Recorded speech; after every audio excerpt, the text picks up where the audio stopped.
வணக்கம். வடலியில் காலை நேர பிரதான செய்திகள். முதலில் தலைப்புச் செய்திகள். சமஷ்டி முறையிலான தீர்வையே அரசியல் தீர்வாக வலியுறுத்துகின்றோம் என செயற்குழு கூட்டத்தின் பின் சுமந்திரன் தெரிவிப்பு. திக்கம் வடிசாலை தைப்பூச நன்னாளில் இயங்க ஆரம்பிக்கும் கடற்றொழில் நீரியல் வளைத்துறை அமைச்சர் உறுதி. கட்டைக்காடு கடற்பரப்பில் கரையொதுங்கிய மிதவை. 2500 பேருக்கு பொது மன்னிப்பு வழங்கிய அமெரிக்க ஜனாதிபதி ஜோ பைடன். தொடர்வன விரிவான செய்திகள். இலங்கை தமிழரசு கட்சியின் முக்கியமான அரசியல் தீர்வாக சமஷ்டி முறையிலான ஆட்சியையே வலியுறுத்துகின்றோம் என இலங்கை தமிழரசு கட்சியின் ஊடக பேச்சாளரும் முன்னாள் யாழ் மாவட்ட பாராளுமன்ற உறுப்பினருமான எம்.ஏ. சுமந்திரன் தெரிவித்தார். திருகோணமலையில் நேற்று இடம்பெற்ற தமிழரசு கட்சியின் மத்திய செயற்குழு கூட்டத்தின் பின் ஊடகங்களுக்கு கருத்து தெரிவிக்கும் போதே அவர் இவ்வாறு தெரிவித்தார்.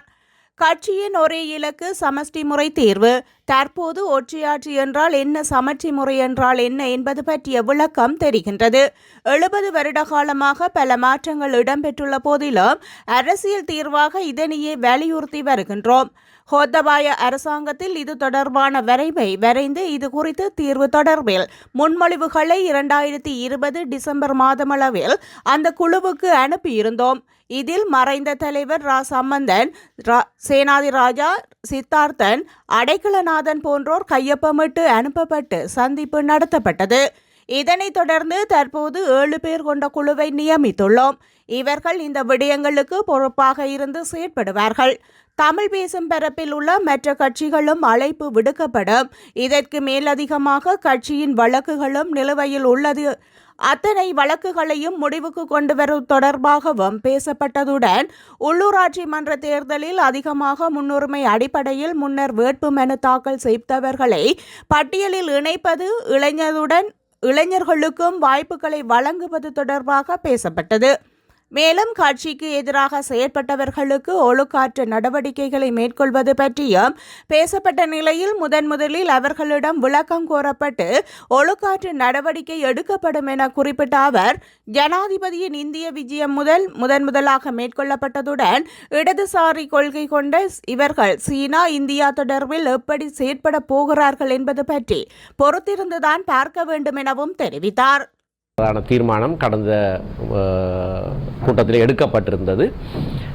அப்படியானவர்களுடைய பெயர் விவரங்கள் வர்த்தமானியோடு நாங்கள் ஒப்பிட்டு பார்த்து அவர்களுக்கு அந்த அறிவித்தலை கொடுப்போம். மற்றவர்கள் கட்சிக்கு எதிராக பிரச்சாரம் செய்தவர்கள், ஜனாதிபதி தேர்தலிலேயும் பாராளுமன்ற தேர்தலிலேயும் கட்சி முடிவுக்கு எதிராக பிரச்சாரம் செய்தவர்கள், வேலை செய்தவர்கள் சம்பந்தமாக அந்தந்த இடங்களிலே இருந்து வருகிற முறைப்பாடுகளின் அடிப்படையிலே அவர்களுக்கு எதிராக ஒழுக்காற்று நடவடிக்கை எடுக்கப்பட்டு கொண்டிருக்கிறது. அவர்களிடத்திலே முதலிலே விளக்கம் கூறப்படும். யாழ்ப்பாணம் வடமராட்சி திக்கம் வடிசாலை எதிர்வரும் தைப்பூச நாளிலிருந்து இயங்கும் என பனை அபிவிருத்தி சபை தலைவர் திரு சகாதேவன் மற்றும் கடற்றொழில் நீலியவரத்துறை அமைச்சர் சந்திரசேகரம் ஆகியோர் தெரிவித்துள்ளனர்.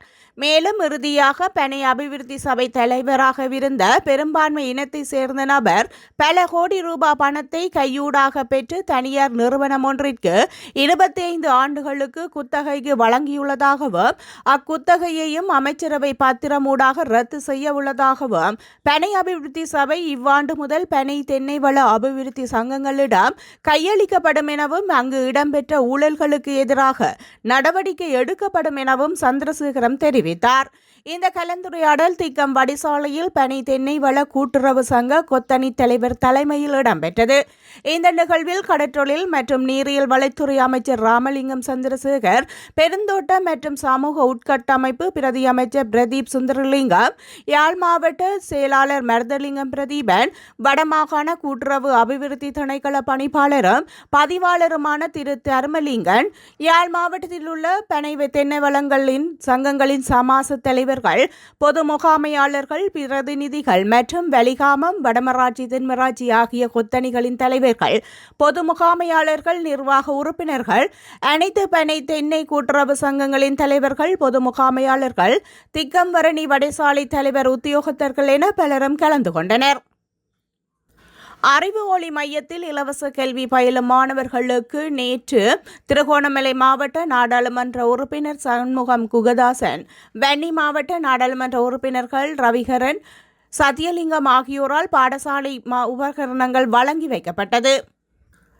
அறிவு ஒளி மையத்தின் நிறுவனர் உதயகுமார், அஜித்குமார், செயலாளர் இளங்கோவன், ஜெயவதனி, பொருளாளர் ஜீவரத்னம், புகழ்வேந்தன், டிலக்சிகா ஆகியோர் இந்த நிகழ்வை ஒழுங்கமைக்க மனோகரன் என்பவரால் அனுசரணை வழங்கப்பட்டிருந்தமை குறிப்பிடத்தக்கது. திருகோணமலை மாவட்டத்தில் உள்ள ஈச்சிலம்பெற்று கோட்ட இணைப்பு குழு கூட்டம் 17ஆம் திகதி முற்பகல் தொடக்கம் மதியம் வரை ஈச்சிலம்பெற்று பிரதேச செயலகத்தில் உள்ள கேட்போர் கூடத்தில் நடைபெற்றது. இதில் கலந்து கொண்ட பாராளுமன்ற உறுப்பினர் சண்முகம் குகதாசன் கருத்து தெரிவித்திருந்தார். திருகோணமலை மாவட்டத்தில் உள்ள ஈச்சிலம்பெற்று பிரதேச செயலாளர் பிரிவில் உள்ளடங்கும் வட்டவான் கிராம சேகவர் பிரிவில் அடங்கும் 224 விவசாயிகளுக்கு சொந்தமான 380 ஏக்கருக்கு மேற்பட்ட நெற்பயிரோடு கூடிய விவசாய நிலத்தை தமது தொல்லியல் பகுதி என தொல்லியல் துறை அறிவித்துள்ளது. பற்றி பேசும்போது இது தொடர்பான எதுவித வர்த்தமானியும் இதுவரை வெளியிடப்படவில்லை என்பதனை தெளிவுபடுத்தியதோடு விவசாயிகள் தொடர்ந்தும் விவசாயம் செய்வதனை யாரும் தடுக்க முடியாது, தடுக்கவும் கூடாது எனவும் எடுத்துரைத்தார். கல்லரிப்பு அணைக்கட்டு 50 ஆண்டுகளுக்கு முன்னர் முன்மொழியப்பட்ட ஒரு திட்டமாகும். இந்த திட்டத்தை செயற்படுத்த 2019ஆம் ஆண்டில் ஆயிரக்கணக்கான மில்லியன் ரூபாய் மதிப்பீடு செய்யப்பட்டிருந்தது என்பதனையும் சுட்டிக்காட்டியதுடன் இந்த அணைக்கட்டு கட்டுவதன் மூலம் ஈச்சிலம்பெற்றில் உள்ள 9 குளங்களை நிரப்பலாம் எனவும் அதன் மூலம் புதிதாக 3000 ஏக்கரை இருபோக நெற்பயிற்சிகளுக்கு கொண்டு வரலாம் எனவும் இதனால் நாட்டில் நெல் உற்பத்தியையும் விவசாயிகளின் பொருளாதாரத்தையும் அதிகரிக்கக்கூடியதாக இருக்கும் என்பதையும் சுட்டிக்காட்டினார்.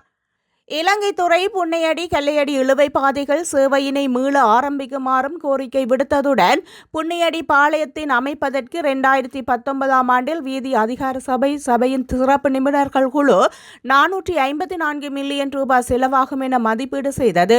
ஆனால் தற்போது அதனை நடைமுறைப்படுத்த 800 மில்லியன் வரை தேவைப்படலாம் என்பதனை சுட்டிக்காட்டியதுடன் அதனை அமைக்க ஆவண செய்ய வேண்டும் எனவும் கேட்டுக்கொண்டார்.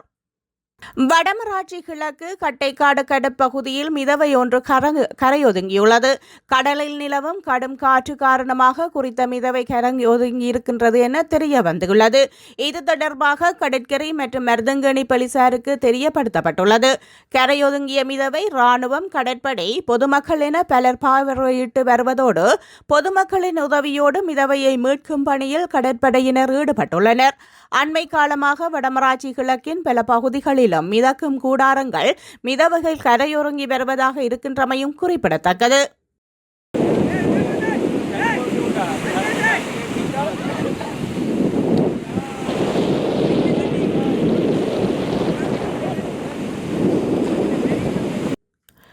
கிளிநொச்சி மாவட்டத்தின் உடனடி மாற்றங்களை ஏற்படுத்தி தருமாறு தமிழ் தேசிய இளைஞர் பேரவையின் பொதுச் செயலாளர் கீதன் ஜனாதிபதிக்கு கடிதம் அனுப்பியுள்ளார்.